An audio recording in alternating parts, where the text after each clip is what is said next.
나사렛 아침 묵상입니다. 말씀의 은혜와 능력으로 협력하며 선을 이루어가는 하루하루가 되기를 바랍니다.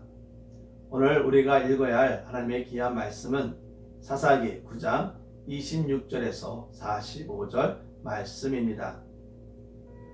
에벳의 아들 가알이 그의 형제와 더불어 세검에 이르니 세검 사람들이 그를 신뢰하니라. 그들이 밭에 가서 포도를 거두어다가 밟아 짜서 연회를 베풀고 그들의 신당에 들어가서 먹고 마시며 아비멜렉을 저주하니 에벳의 아들 가알이 이르되 아비멜렉은 누구며 세겜은 누구기에 우리가 아비멜렉을 섬기리요. 그가 요룹바알의 아들이 아니냐. 그의 신복은 수볼이 아니냐. 차라리 세겜의 아버지 하몰의 후손을 섬길 것이라. 우리가 어찌 아비멜렉을 섬기리요. 이 백성이 내 수하에 있었더라면 내가 아비멜렉을 제거하였으리라 하고 아비멜렉에게 이르되 내 군대를 증원해서 나오라 하니라. 그 성읍의 방백 수불이 에벳의 아들 가알의 말을 듣고 노하여 사자들을 아비멜렉에게 가만히 보내어 이르되 보소서 에벳의 아들 가알과 그의 형제들이 세겜에 이르러 그 성읍이 당신을 대적하게 하니 당신은 당신과 함께 있는 백성과 더불어 밤에 일어나 밭에 매복하였다가 아침에 뜰 때 당신이 일찍 일어나 이 성을 엄습하면 가알 및 그와 함께 있는 백성이 나와서 당신을 대적하리니 당신은 기회를 모아 그에게 행하소서 하니 아비멜렉과 그와 함께 있는 모든 백성이 밤에 일어나 네 때로 나누어 세겜에 맞서 매복하였더니 에벳의 아들 가알이 나와서 성읍 문 입구에 설 때에 아비멜렉과 그와 함께 있는 백성이 매복하였던 곳에서 일어난지라. 가알이 그 백성을 보고 수불에게 이르되 보라 백성이 산 꼭대기에서부터 내려오는도다 하니 수불이 그에게 이르되 내가 산 그림자를 사람으로 보았느니라 하는지라. 가알이 다시 말하여 이르되 보라 백성이 밭 가운데를 따라 내려오고 또 한때는 모으느님 쌍수리 나무 길을 따라 오는도다 하니 수불이 그에게 이르되 내가 전에 말하기를 아비멜렉이 누구이기에 우리가 그를 섬기리요 하던 그 입이 이제 어디 있느냐.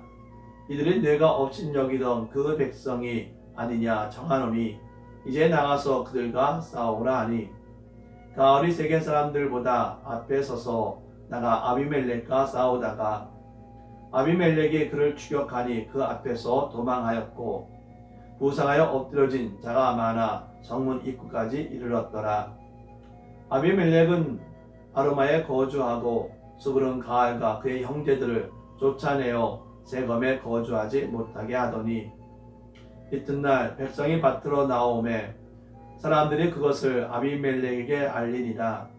아비멜렉이 자기 백성을 세 무리로 나누어 밭에 매복시켰더니 백성이 성에서 나오는 것을 보고 일어나 그들을 치되 아비멜렉과 그 때는 돌격하여 성문 입구에 서고 두 무리는 밭에 있는 자들에게 돌격하여 그들을 죽이니 아비멜렉이 그날 종일토록 그 성을 쳐서 마침내는 점령하고 거기 있는 백성을 죽이며 그 성을 헐고 소금을 뿌리니라.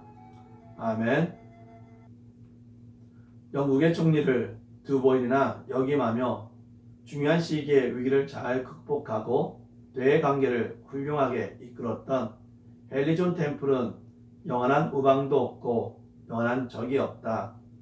우리의 이익이 영원해야 하고 그 이익을 추구하는 것이 우리의 의무다 라는 말을 남겼습니다. 현대 정치권에서 영원한 적도 동지도 없다는 말로 많이 사용되고 있습니다. 이 말의 의미는 무엇입니까? 배신과 배반을 의미하는 것입니까? 아니면은 용서와 화합을 의미하는 것입니까? 기드온과 세검 출신 첩 사이에서 나 아비멜렉이 기드온이 죽은 후에 이스라엘의 지도자가 없는 틈을 타 권력을 장악하려 계책을 세웠습니다. 그리하여 외가 사람들인 세검 사람들을 충동질하여 자신의 지지 세력으로 삼은 후 이북 형제들인 기드온의 70명의 아들을 죽이고서 왕으로 등극합니다. 아비멜렉은 자신의 야업을 위해 세검 사람들을 이용했습니다. 오늘 본문은 요담의 저주대로 아비멜렉과 세검 사람들 사이에 분열이 생겨 결국 세검 사람들이 아비멜렉에 의해 멸망당하는 장면입니다.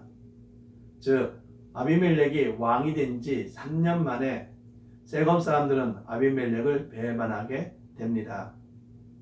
세검 사람들이 무슨 이유로 아비멜렉을 배반했는지 그 이유가 정확히 밝혀져 있지 않습니다. 그러나 정황으로 미뤄보아 세검 사람들은 아마도 아비멜렉을 왕으로 세울 때의 기대와는 달리 오히려 아비멜렉으로부터 심한 억압을 당한 것으로 보입니다. 그래서 세검 사람들은 마침 그들을 찾아온 가알을 앞세워 아비멜렉을 응징하고 자칫 정부를 세우고자 했던 것 같습니다.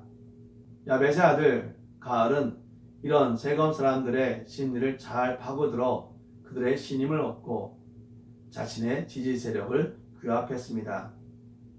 가알은 혈통을 내세우며 여룻바알의 아들보다 세검의 아버지 하몰의 후손인 자신을 추대하는 것이 합당하다고 주장했습니다.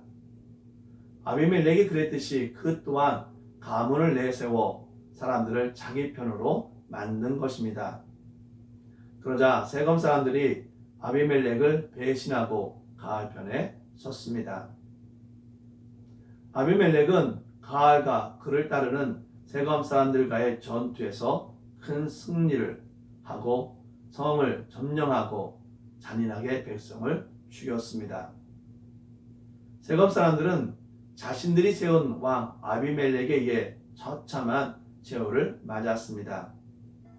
사랑하는 성도 여러분, 이와 같은 사실은 자기의 이기적인 목적을 달성하기 위해 불의와 결합한 자들의 제후가 얼마나 허무한 것인가를 잘 보여주고 있는 것입니다. 즉, 자기의 목적을 달성하기 위한 불의는 결국 스스로의 올무가 되며 또한 자신들을 파멸로 이끄는 원인이 되는 것입니다. 그럼에도 불구하고 오늘날 자기들의 이기적인 목적을 달성하기 위해서는 불의라 할지라도 수단과 방법을 가리지 않는 사람들이 너무나 많습니다. 그러나 하나님께서는 결국에는 그들을 징벌하십니다. 자신의 목적 달성을 위해 사용한 불의가 오히려 자신의 올무가 된다는 사실을 기억해야 합니다.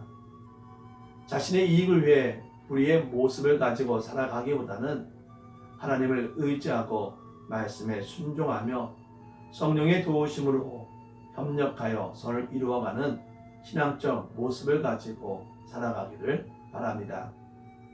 우리가 협력하여 선을 이루어야 할 것이 너무나 많이 있습니다.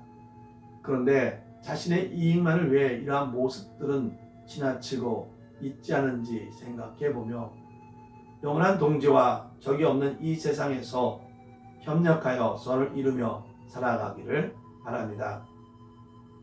기도하겠습니다. 할렐루야. 사랑과 은혜로 세상을 이끄시는 하나님을 찬양하며 감사하고 기도합니다. 예수님의 보혈로 저희를 하나님의 자녀로 삼아주시고 인도하여 주심에 감사를 드립니다. 저희가 하나님의 자녀로서 하나님의 뜻에 순종하며 살아가야 함이 당연한데 저희가 연약하여 하나님의 뜻을 바라보기보다는 세상의 관심과 세상의 이익을 추구하려는 모습 속에 살아갈 때가 있음을 고백합니다. 이러한 모습을 용서하여 주시고 세상적 욕심 속에서 자기의 이익만을 추구하기 위해 살아가기보다는 믿음 안에서 성도와 이웃과 협력하며 하나님의 뜻을 이루며 살아가는 삶을 살아가게 하여 주시옵소서. 우리 형제와 이웃 속에 아픈 자 있습니까? 권능의 손으로 만져주시고 치유하여 주시옵소서. 우리의 삶 속에서 하나님의 영광이 나타나게 하여 주시옵소서. 예수님의 이름으로 기도합니다. 아멘.